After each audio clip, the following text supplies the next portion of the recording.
Hello and welcome back my dear students. आप सबों को फिर से अपना यूट्यूब चैनल माँ आशा ES पॉइंट में स्वागत है। माय डियर स्टूडेंट्स, आज की इस क्लास में मैं आपको क्लास 12 साइकोलॉजी यानी कि मनोविज्ञान के most important short subjective question answer कराने वाला हूं। अगर आप लोग इस वीडियो को ध्यान से देखते हैं तो आपके बिहार बोर्ड एग्जाम में जो 20 नंबर का सब्जेक्टिव क्वेश्चन पूछेंगे शॉर्ट, वो आप आसानी से कंप्लीट कर लेंगे। और इसके साथ साथ मैं आपको इस वीडियो में ये भी बताने वाला हूं कि आपके बिहार बोर्ड एग्जाम जो आपको क्वेश्चन पूछता है वो किस स्टाइल से पूछता है और आपको किस स्टाइल में लिखना है।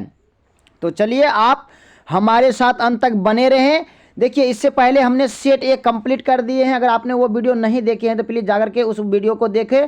इस वीडियो में मैं आपको सेट 2 यानी कि आपके गैस पेपर के सेट 2 के जितने भी मोस्ट इंपॉर्टेंट क्वेश्चन है सबको सॉल्व करेंगे।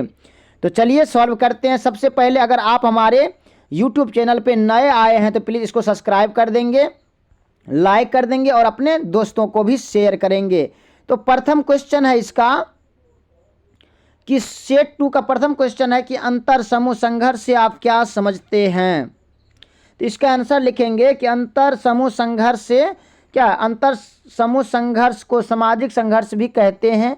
अंतर समूह का तात्पर्य उस सामाजिक परिस्थितियों या समूह परिस्थिति से है जहां परस्पर विरोधी घटनाएं, प्रेरणाएं, अभिप्राय, व्यवहार, आवेग आदि होते हैं। अंतर समूह संघर्ष सदा सामाजिक परिस्थिति में होता है। अंतर समूह का आधार कोई लक्ष्य होता है, वह लक्ष्य प्रायः परस्पर विरोधी होता है। इन संघर्ष में सामाजिक शक्ति शामिल होती है। इस संघर्ष में तनाव होता है। अंतर समूह संघर्ष जानबूझकर किया जाता है। देखिए, क्वेश्चन याद करने से सबसे पहले आप इस क्वेश्चन को समझिए क्या है अंतर समूह संघर्ष क्या है। देखिए, आपने समूह नाम सुने होंगे, लेकिन अंतर समूह यानी कि आंतरिक समूह और उससे क्या संघर्ष होता है उसके विषय में आपको लिखना है। तो आप अपने इमेजिंग कीजिए अपने माइंड में कि अंतर समूह आखिर क्या क्या हो सकता है, उसमें संघर्ष क्या क्या हो सकता है। अगर आप इसको अच्छे ढंग से अगर आप रखते हैं तो क्या होगा, इसका जो अंतर समूह का तात्पर्य उस सामाजिक परिस्थिति या समूह परिस्थिति से है जहां परस्पर विरोधी घटनाएं जैसे प्रेरणाएं, अभिप्राय, व्यवहार, आवेग आदि होते हैं। देखिए, अगर आप सिर्फ अगर आपको पूरा कह दिया जाए आपको याद करने के लिए फिर आपको बोझा लगेगा, लेकिन अगर आप इसको स्टोरी रूप से सुन करके मात्र दो स्टेप आपको याद करना है। अगर आप यहाँ से यहाँ और यहाँ से लेकर के अगर यहाँ तक अगर आप याद कर लेते हैं तो समझिए इसका आंसर आप आसानी से, चाहे 5 नंबर का पूछा जाए या 2 नंबर का पूछा जाए, आप आसानी से इसको लिख देंगे। तो कम से कम आपको 2 लाइन इसका शुरुआती लाइन आपको याद करना पड़ेगा। नेक्स्ट क्वेश्चन है कि सहभागी प्रेक्षण कौशल क्या है। देखिए, अगर आप क्वेश्चन समझ जाइएगा ना तो आपको आंसर समझिए 50% याद हो गया है। इसलिए आंसर रटने से पहले आप क्वेश्चन को अच्छे ढंग से देखिए और उसको अपने माइंड में बिठाइए। दूसरा क्वेश्चन है कि सहभागी प्रेक्षण कौशल क्या है। तो इसको कैसे लिखेंगे,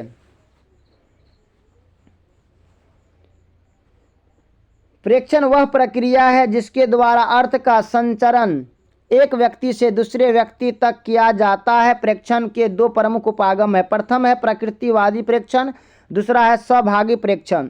प्रकृतिवादी प्रेक्षण एक प्राथमिक तरीका है जिससे हम सीखते हैं कि लोग भिन्न स्थितियों में कैसे व्यवहार करते हैं। सहभागी प्रेक्षण में प्रेक्षक की प्रक्रिया में एक सक्रिय सदस्य के रूप में संलग्न होता है। इसके लिए वह उस स्थिति में स्वयं भी सम्मिलित हो सकता है जहां प्रेक्षण करना है। क्या कहते हैं, सहभागी प्रेक्षण यानी कौशल, यानी कि सब मिल करके जो भाग लेता है उस प्रेक्षण कौशल क्या है। तो इसको आप सबसे पहले अपने माइंड में सेट करें, उसके बाद फिर आप इनमें से स्टार पॉइंट आप नोट करके उसको याद करें। नेक्स्ट क्वेश्चन है कि मद्यपान संबंध विकार पर टिप्पणी लिखे। तो इसका आंसर लिखेंगे कि मद्यपानता से शरीर दुर्बल हो जाता है, शरीर पर नियंत्रण समाप्त हो जाता है, विचार, चिंतन, स्मरण तथा निर्णय शक्ति शिथिल हो जाती है, व्यक्ति का व्यवहार असमान हो जाता है, व्यक्ति का आत्मविश्वास समाप्त हो जाता है, अनिद्रा, चिंता, ऐंठन, ज्ञानेंद्रियों की अतिशय क्रियाशीलता, कंपन, विभ्रम, बेचैनी, पसीना आना, सिर दर्द आदि होने लगता है। ये क्या है? मदपानता, यानी कि जैसे कि अगर आप तंबाकू खाते हैं, शराब पीते हैं या सिगरेट गुटखा वगैरह खाते हैं कि नहीं खाते हैं, ये सब क्या होगा? मदपान। इस सब से आपको खाने से क्या होगा? सबसे पहले आपका जो है ना शरीर पर से नियंत्रण समाप्त हो जाएगा, आपके विचार चिंतन ये सब घटने लगेगा, आपको कोई काम करने का जो क्षमता है वो सब धीरे धीरे धीरे धीरे घटने लगा। उससे क्या हो जाएगा? आपको अनिद्रा, आपको नींद नहीं आएगा, चिंता होगा, ऐंठन होगा, ज्ञानेंद्रियों की अतिशय क्रियाशीलता हो जाएगा, कंपन, विभ्रम, बेचैनी, पसीना आना, सिर दर्द, ये सब बीमारी आपको तुरंत हो जाएगा और आपका जो है ना आत्मविश्वास पूरा खंडित हो जाएगा। नेक्स्ट क्वेश्चन है कि प्राहम की विशेषताओं को लिखिए। देखो प्राहम, प्राहम की विशेषताएं क्या है? प्राहम के निम्नलिखित विशेषताएं हैं। प्रथम क्या है? प्राहम का संबंध नैतिकता से होता है। किससे होता है? नैतिकता से होता है। नहीं कहते हैं उसका नेचर ऐसा है। तो प्राहम किसी भी मूल्य पर अनैतिक एवं असामाजिक इच्छाओं की पूर्ति के लिए राजी नहीं हो सकता है। दूसरा अपन लिखेंगे, देखिए सबसे पहले आपको ये पॉइंट आपको याद करना बहुत जरूरी है। प्राहम की विशेषताएं निम्न है। पहला है प्राहम का संबंध नैतिकता से होती है। दूसरा, प्राहम चेतन, अर्धचेतन एवं अचेतन तीनों स्तर पर कार्य करता है। तीसरा पॉइंट लिखेंगे, प्राहम का व्यक्तित्व के व्यवहारों पर कड़ा नियंत्रण होता है। चौथा लिखेंगे, प्राहम का विकास केवल मनुष्य में ही होता है। और पांचवा है कि प्राहम से ही पश्चाताप तथा दोष की भावना उत्पन्न होती है। अगर आप ये 5 पॉइंट नोट कर देते हैं ना तो समझिए आपका 2 नंबर का क्वेश्चन का आंसर हो गया। अगर आपको लॉन्ग क्वेश्चन पूछा जाए तो क्या करेंगे? इस सब को डिफिनेशन थोड़ा थोड़ा सा दे देंगे। देखिए आपको जो है ना घबराना नहीं है, आप क्वेश्चन को पहले समझिए, उसके बाद आप इस वीडियो को देख रहे हैं ना, देखने के बाद इस क्वेश्चन को क्या करेंगे, फिर से आपको अपने कॉपी पर नोट करें और अपने माइंड सेट करके उसको आप लिखिए। 2 बार 3 बार अगर आप लिखिएगा तो ये क्वेश्चन आपके माइंड में ऐड हो जाएगा और वो कभी डिलीट होने वाला नहीं है। अगर आप लिख करके जिसको याद कर लेते हैं ना, वो कभी आप भूल नहीं सकते हैं। तो इसको लिखेंगे, प्राहम चेतन, प्राहम का संबंध नैतिकता से होता है। तो प्राहम किसी भी मूल्य पर अनैतिक एवं असामाजिक इच्छाओं की पूर्ति के लिए राजी नहीं हो सकती। दूसरा में क्या है? प्राहम चेतन, अर्धचेतन एवं अचेतन तीनों स्तर पर कार्य करती है। यानी कि प्राहम की एक विशेषता यह है कि यह चेतन, अर्धचेतन एवं अचेतन तीनों स्तर पर कार्य करती है। तीसरा है कि प्राहम का व्यक्तित्व के व्यवहारों पर कड़ा नियंत्रण होता है। प्राहम अभिभावक के सदृश लोगों के व्यवहारों पर पेनी नियंत्रण रखता है। इसके कड़े नियंत्रण के कारण ही व्यक्ति वीरान और एकांत स्थान में भी अनैतिक कार्यों को करने से भयभीत रहता है। नेक्स्ट है, प्राहम का विकास केवल मनुष्य में ही होता है। प्राहम मात्र मनुष्य में ही सामाजिक संपर्क एवं उसके प्रभाव तथा अनुकरण से विकसित होता है। पशुओं में प्राहम नहीं होता है, इसलिए उसमें स्वार्थ सर्वोपरि होता है। नेक्स्ट क्वेश्चन है कि मानव व्यवहार का दूरदर्शन के पड़ने वाले प्रभावों का वर्णन करें। बहुत इंपॉर्टेंट क्वेश्चन है ये। देखिए अगर आपको इस क्वेश्चन को अगर आप समझ जाते हैं ना, फिर इसका आंसर आप आसानी से याद कर सकते हैं। मानव व्यवहार में, हमारे आदतों में दूरदर्शन यानी कि मोबाइल हो गया, टीवी हो गया, ये सब का क्या प्रभाव पड़ता है? तो आपको तो पता ही होगा कि अगर मोबाइल अगर आ गया तो हम लोग क्या करते हैं? खाना भी भूल जाते हैं, सबसे पहले मोबाइल को देखते हैं, है कि नहीं है? पहले हम उसके मैसेज को जांच करते हैं। तो या अथवा इसका दूसरा क्वेश्चन आपको ये भी पूछ सकता है कि व्यवहार पर टेलीविज़न के समाधान को लिखिए। तो लिखेंगे, मानव व्यवहारों पर दूरदर्शन के निम्नलिखित प्रभाव है। प्रथम क्या है? टेलीविज़न बड़ी मात्रा में सूचनाओं और मनोरंजन को आकर्षक रूप से प्रस्तुत करता है तथा यह दृश्य माध्यम है, अतः यह अनुदेश देने का एक प्रभावी माध्यम बन गया है। इसके साथ ही चूँकि कार्यक्रम आकर्षक होते हैं, इसलिए बच्चे उन्हें देखने में बहुत अधिक समय व्यतीत करते हैं। इसके कारण उनके पठन पाठन यानी कि लिखने पढ़ने की आदत तथा घर के बाहर की गतिविधियां जैसे खेलने में कमी आती है। टेलीविज़न देखने से बच्चों की एक लक्ष्य पर ध्यान केंद्रित करने की योग्यता, उनकी सृजनात्मकता तथा समझाने की क्षमता तथा उनकी सामाजिक अंतःक्रिया भी प्रभावित हो सकती है। एक और कुछ श्रेष्ठ कार्यक्रम सकारात्मक अंतःव्यक्तित्व अभिवृत्तियों पर बल देते हैं। देखिए क्या है, अगर आपके घर में टीवी वगैरह लगा हुआ है ना, तो बच्चे लोग वहाँ जा कर के देखते रहते। उससे क्या होता है? उसका पढ़ाई लिखाई में भी उसको रुचि नहीं आता है, बस उसको मूवी देखने में, है ना, उसको आनंद आता है तो वो क्या करता है, धीरे धीरे उसका पढ़ाई से ध्यान हट जाता है और उसके जो है ना विकास जो होता है बढ़ने का, वो क्या हो जाता है, धीरे धीरे शिथिल हो जाता है। इसलिए आप लोग सावधान रहेंगे। देखिए, मैं आपसे कहना चाहूँगा कि अगर आपने अभी तक क्लास 12 साइकोलॉजी यानी कि मनोविज्ञान के 2009 से 2022 तक के अगर क्वेश्चन बैंक का ऑब्जेक्टिव नहीं देखे हैं तो आप प्लीज़ हमारे प्लेलिस्ट में जाइए, वहाँ पे A to Z इसका एक ही वीडियो में पूरा इसके ऑब्जेक्टिव को एक्सप्लेन किया गया है। आप जाकर के देखिए, आपको पता ही होगा बिहार बोर्ड एग्जाम जब भी क्वेश्चन पूछते हैं ना, आपके क्वेश्चन बैंक से रिलेटेड ही होता है। अगर आप क्वेश्चन बैंक को अच्छे से तैयारी कर लेते हैं तो समझिए आप अच्छे मार्क लाने के हकदार हो गए हैं। तो इसलिए जाइए आप हमारे प्लेलिस्ट में और इस वीडियो को भी देखें। बाकी आपको कैसा लगेगा आप हमें कमेंट में बताएंगे। देखिए, अगर अभी तक आपने हमारे YouTube चैनल को सब्सक्राइब नहीं किए हैं तो प्लीज़ आप इतना तो कर सकते हैं। अगर हम आपके लिए इतना कर सकते हैं तो आप मेरे लिए छोटे से काम तो कर सकते हैं ना। आप फटाफट हमारे चैनल को सब्सक्राइब करेंगे, लाइक कर देंगे और अपने दोस्तों को भी फटाक से शेयर कर देंगे। अब आगे इसमें लिख सकते हैं थोड़ा स्टार पॉइंट में कि उपयोगी कौन सा क्वेश्चन था इसका, मानव व्यवहार पर दूरदर्शन का ना। देखिए, अगर आप यहाँ से यहाँ तक भी पॉइंट लिख लेते हैं ना तो ये समझिए आपके 1-1.5 पन्ना में चला जाएगा, बस बहुत है इसका एक पॉइंट। नेक्स्ट क्वेश्चन है, देखिए हम आपको ये नहीं कहते हैं कि इसमें जितना दिया गया है ना आपको ये पूरा याद करना है, नहीं, कम से कम आप 2 लाइन 3 लाइन करके याद कर सकते हैं ना। अपने माइंड में बैठा करके रखिए, बस अपने मन से लिखना है। आप इतने बच्चे भी तो नहीं है कि आप नहीं लिख पाएंगे, अपने माइंड से सोचिए और उसको लिखिए। नेक्स्ट क्वेश्चन है कि परामर्शदाता की विशेषताओं का वर्णन करें। देखिए, परामर्श कौन देता है, जैसे डॉक्टर, माता पिता हमको परामर्श देता है ना, बाबू ये करना चाहिए, ये नहीं करना चाहिए, तो वही कहते हैं कि परामर्शदाता की विशेषताओं का वर्णन करें। तो एक प्रभावी परामर्शदाता की विशेषताएं निम्नलिखित है। तो आप प्रथम पॉइंट लिखेंगे कि प्रामाणिकता, और दूसरा लिखेंगे दूसरे के प्रति सकारात्मक आदर, और तीसरा लिखेंगे तदनुभूति। तो प्रथम है क्या है, प्रामाणिकता। प्रामाणिकता का अर्थ क्या हुआ, प्रामाणिकता का अर्थ है कि आपके व्यवहार की अभिव्यक्ति आपके मूल्यों, भावनाओं एवं आंतरिक आत्म बिंब अथवा आत्म छवि के साथ संगत होती है। ये सभी बातें एक प्रभावी परामर्शदाता के पास होना चाहिए। नेक्स्ट आप लिख सकते हैं कि दूसरों के प्रति सकारात्मक आदर, यानी कि एक उपबंध परामर्शदाता संबंध में एक अच्छा संबंध अभिव्यक्ति की स्वतंत्रता को प्रोत्साहित करता है। यह इस स्वीकृति को परावर्तित करता है कि दोनों की भावनाएं अहम है। इन भावनाओं को कम किया जा सकता है यदि परामर्श दाता सेवार्थी जैसे महसूस करता हो उसके बारे में एक आदर का भाव प्रदर्शित करता है। नेक्स्ट आप लिख सकते हैं कि तदनुभूति, यह सबसे अधिक अहम कौशल है जो परामर्शदाता के पास होना चाहिए। तदनुभूति एक परामर्शदाता की वह योग्यता है जिसके द्वारा वह सेवार्थी की भावनाओं को उनके ही परिप्रेक्ष्य को समझाता है। यह दूसरे के जूते में पैर डालने जैसा है जिसके द्वारा आप दूसरों की तकलीफ एवं पीड़ा को महसूस करके समझ सकते हैं।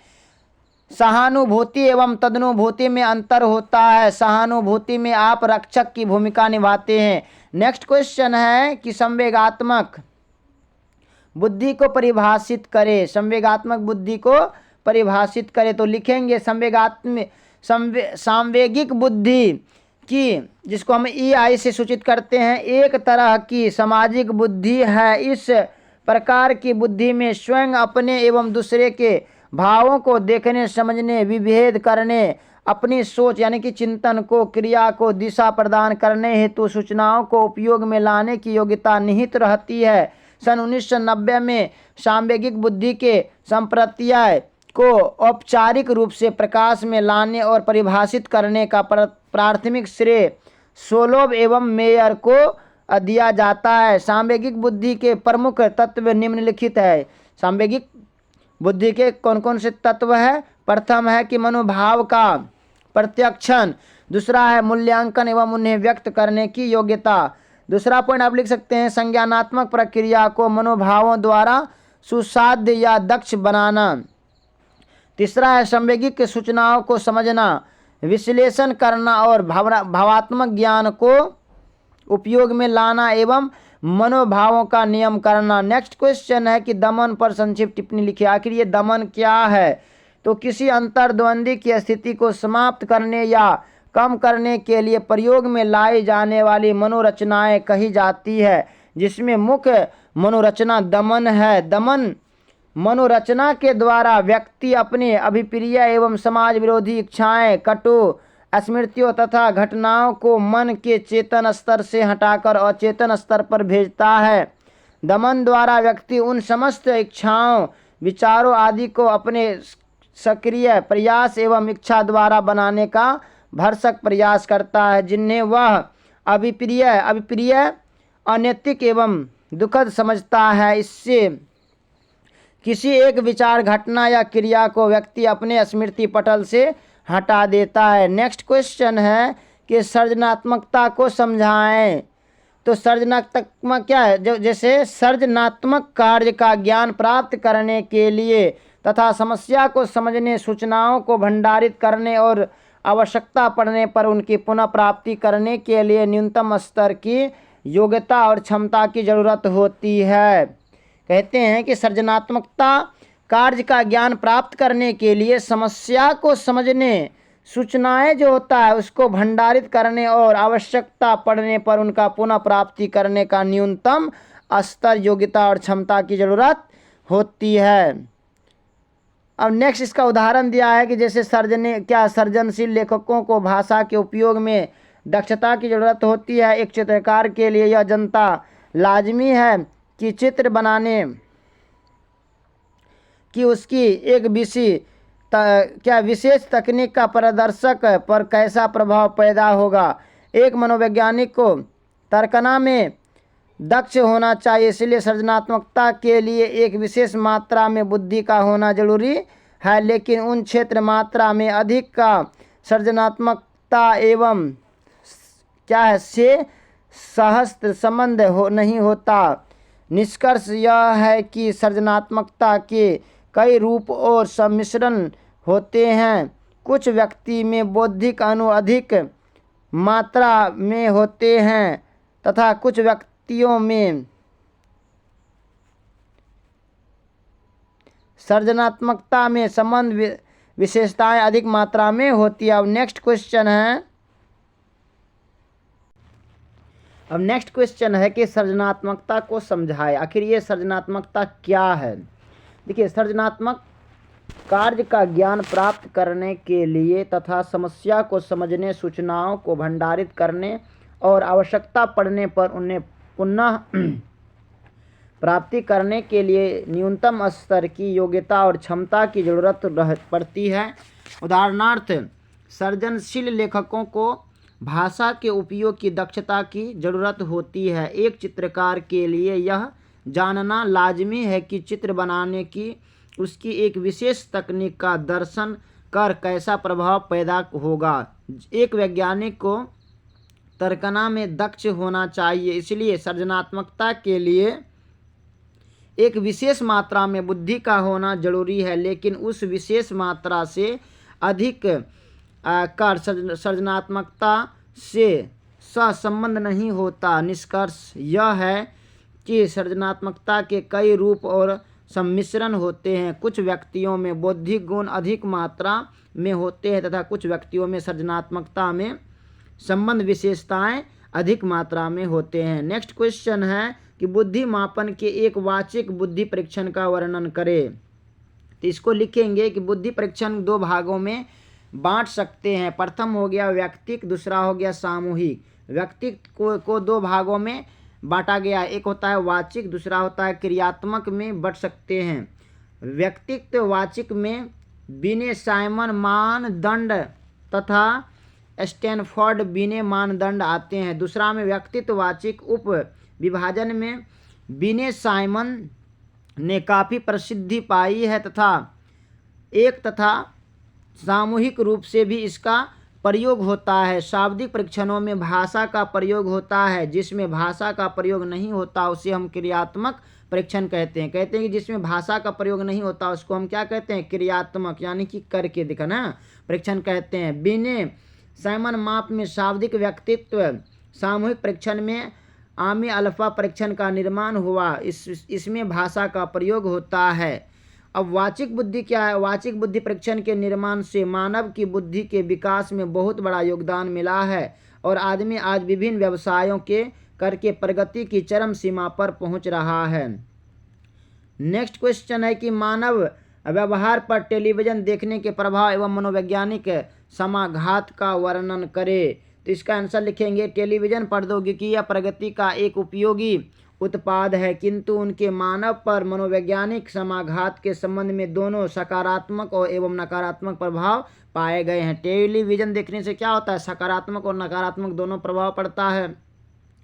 प्रथम इसका स्टार पॉइंट हुआ कि टेलीविजन बड़ी मात्रा में सूचनाओं और मनोरंजन को आकर्षक रूप में से प्रस्तुत करता है तथा यह दृश्य माध्यम है, अतः यह अनुदेश देने का एक प्रभावी माध्यम बन गया। इसके साथ ही चूंकि कार्यक्रम आकर्षक होते हैं इसलिए बच्चे उन्हें देखने में बहुत अधिक समय व्यतीत करते हैं। इसके कारण उनके पठन पाठन यानी कि लिखने पढ़ने की आदत तथा घर के बाहर की गतिविधियां जैसे खेलने में कमी आती है, जिससे उसे क्या होता है, उसका जो शरीर का बनावट होता है वो जो मतलब विकसित होगा वो क्या कम हो जाता है। दूसरा पॉइंट है कि टेलीविज़न देखने से बच्चों की एक लक्ष्य पर ध्यान केंद्रित करने की योग्यता, उनकी सृजनात्मकता तथा समझने की क्षमता तथा उनकी सामाजिक अंतःक्रिया भी प्रभावित हो सकती है।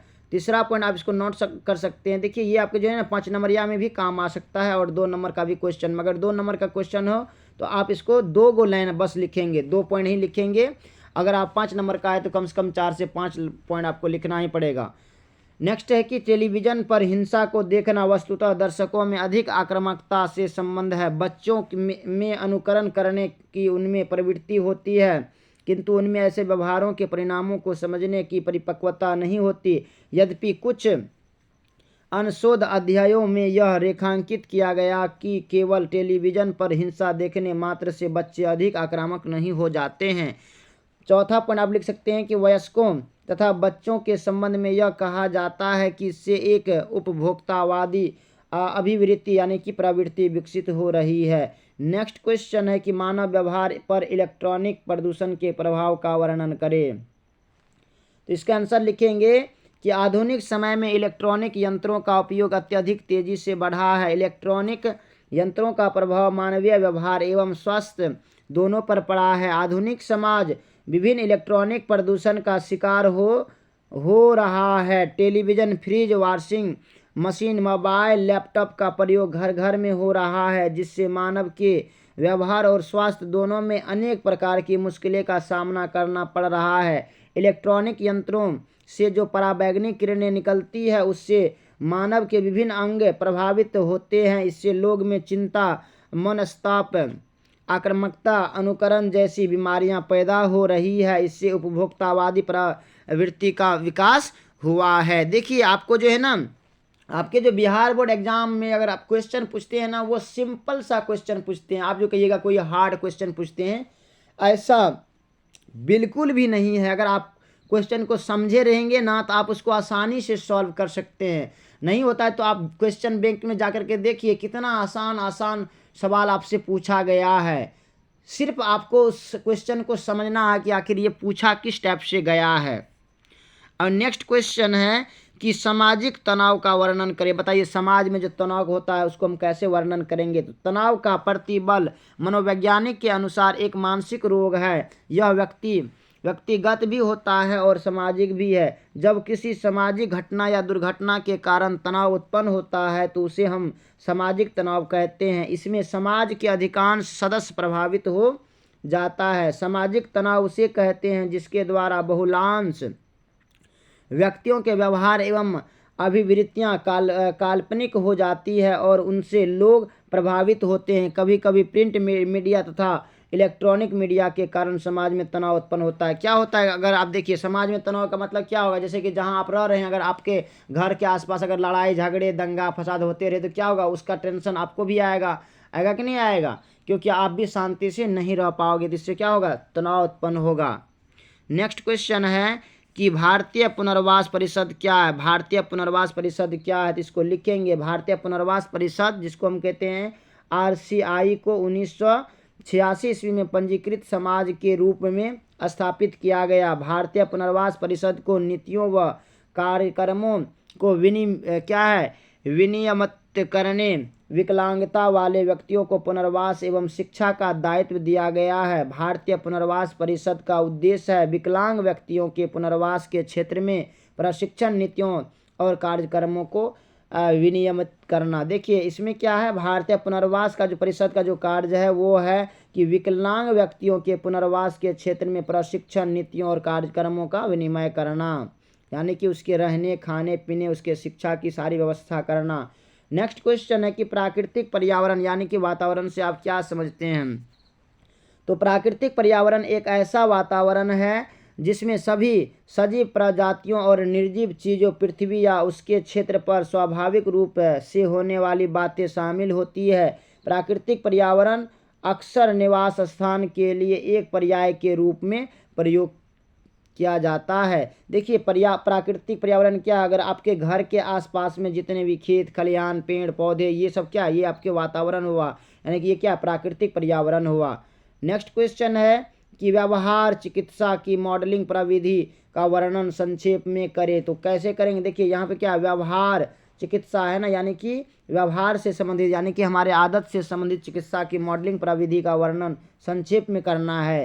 तो इसको आंसर लिखेंगे। देखिए हम ये नहीं कहते हैं आपको इसका पूरा आंसर आप याद करें यहाँ से यहाँ तक, लेकिन अगर आप इसको, हम ये नहीं कहते पूरा याद कर ले, हम, मेरा कहने का मतलब ये है कि आप कम से कम इसका 2 लाइन, शुरुआती का 2 लाइन आपको समझ में आना चाहिए, क्योंकि कोई भी अगर एग्जामिनर आपका कॉपी जांच करेगा, सबसे पहले शुरुआती का 2 लाइन आपको देखेगा कि क्या आपने लिखी है। अगर आप फर्स्ट में यहाँ गलती कर देते हैं तो फिर आगे का बातें छोड़ दीजिए, क्या होने वाला है।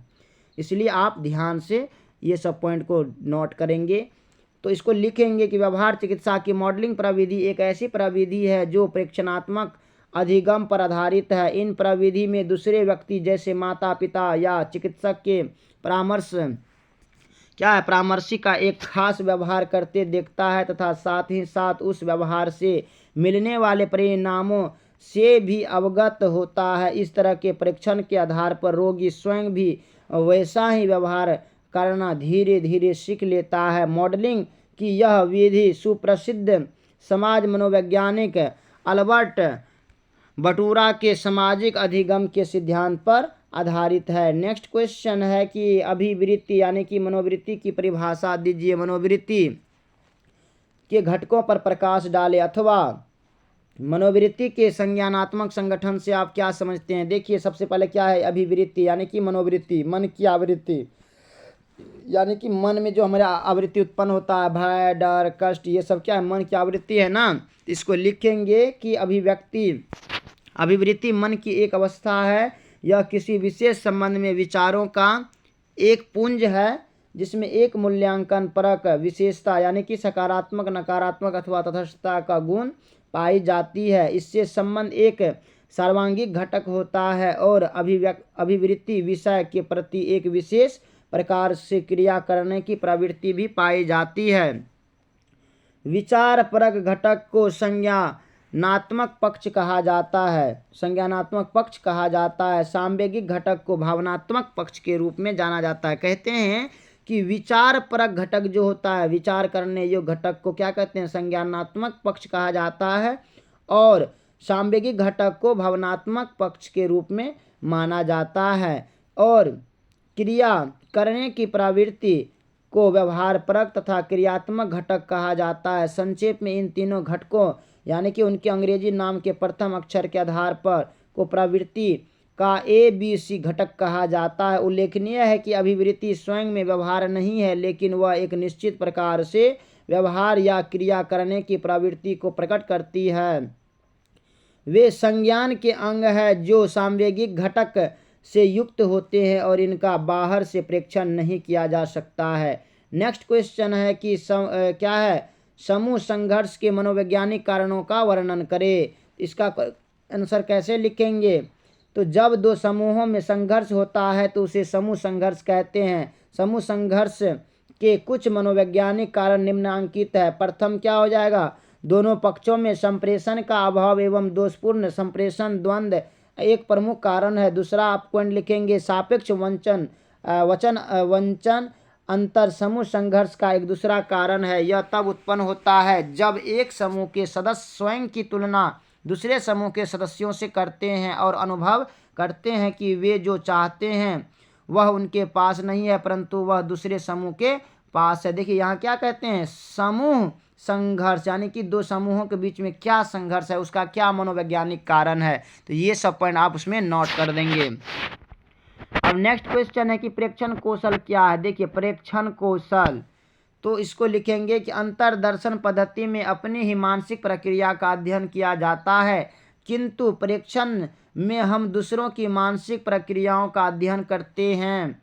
यह अध्ययन दूसरों के व्यवहार के निरीक्षण के द्वारा किया जाता है। हम निरीक्षण करते हैं कि एक व्यक्ति क्रोधित अवस्था में किस प्रकार का व्यवहार करते हैं। होता कि नहीं होता, अगर कोई गुस्सा में होता है तो हम देखते हैं कि ये क्या क्या बिहेव करता है, उसके ऊपर क्रोध की कैसी प्रक्रिया होती है, उसमें क्या क्या शारीरिक परिवर्तन आते हैं। एक प्रकार क्रोध जनित उनके अनुभवों का सूक्ष्म अध्ययन किया जाता है। वस्तुतः हम उसके शारीरिक परिवर्तनों को देखकर अपने पूर्व अनुभव के आधार पर उसके व्यवहार की व्याख्या करते हैं। हमारा अपना अनुभव अंतर्दर्शन द्वारा किए गए अपने मस्तिष्क के ऊपर आधारित होता है। हम अपने पूर्व अनुभवों के आधार पर यह जानते हैं कि क्रोध के समय आंखें लाल हो जाता है, भौहें तन जाती है, क्रोधित व्यक्ति गुस्से में चीखने लगता है तथा हाथ को इधर उधर फेंकता है। अतः जब किसी व्यक्ति को इस प्रकार का व्यवहार करते देखते हैं तो समझ जाते हैं कि वह क्रोधित है कि नहीं है। देखते हैं कोई क्रोध है, उसका आंख लाल पीला हो गया है, हाथ इधर उधर करता है, कभी मुड़ी पटकता है, तो ये क्या लगता है कि हम ये बहुत गुस्सा में हैं। अब नेक्स्ट क्वेश्चन है कि निर्धनता की परिभाषा दीजिए। निर्धनता की परिभाषा दीजिए, तो इसको कैसे देखिए, निर्धनता मतलब यानी कि गरीबी की क्या परिभाषा होगा। निर्धनता एक ऐसी दशा है जिसमें जीवन में आवश्यक वस्तुओं का अभाव होता है तथा इसका संदर्भ समाज में धन अथवा संपत्ति का असमान वितरण होता है। तो माय डियर स्टूडेंट्स, हमने आपके गैस पेपर सेट 2 का जितने भी सब्जेक्टिव क्वेश्चन थे सबको हमने हल किए हैं। अब बात रहा है कि आपके जो है ना एग्जाम बोर्ड में अगर आपको क्वेश्चन पूछे तो आप उसमें कैसे क्या लिखेंगे। तो अभी हमने जितना आपको वीडियो में बताए हैं ना, आपको कुछ ना कुछ तो याद रहेगा ना। आप सिर्फ देखेंगे निर्धनता और अपने माइंड से सोचेंगे कि निर्धन व्यक्ति के पास क्या क्या है और क्या क्या नहीं, इस तुलना पे आप लिखेंगे।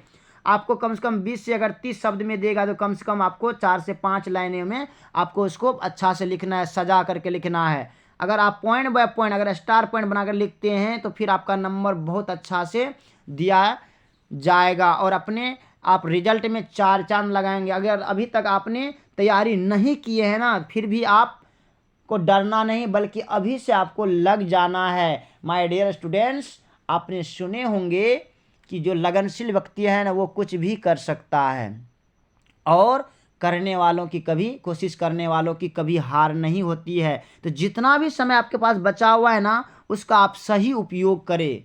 देखिए आपके लाइफ का ये बहुत अहम हिस्सा है, इसको आप वैसे मत गवाइए। आप तन मन से इसमें समर्पित होकर के जो भी समय बचा हुआ है उसमें आप अच्छे से तैयारी करें। बाकी आपको ये वीडियो कैसा लगा आप हमें कमेंट में बताएंगे, फिर हम इससे आगे जो वीडियो बनाएंगे उसमें आपको इसके आगे का कंटेंट सेंड 3 उसके बाद फिर दीर्घ प्रश्न उत्तर सभी आपको एक्सप्लेन करेंगे। अगर आपको इसका ऑब्जेक्टिव भी चाहिए तो आप हमें कमेंट में बताएंगे। बाकी ये वीडियो आपको कैसा लगा ये आप ज़रूर बताएंगे।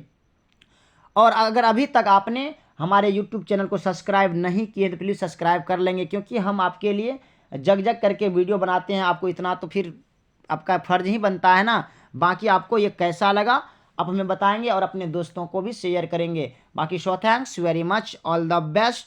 फिर मिलते हैं आगे की वीडियो में, तब तक जय हिंद।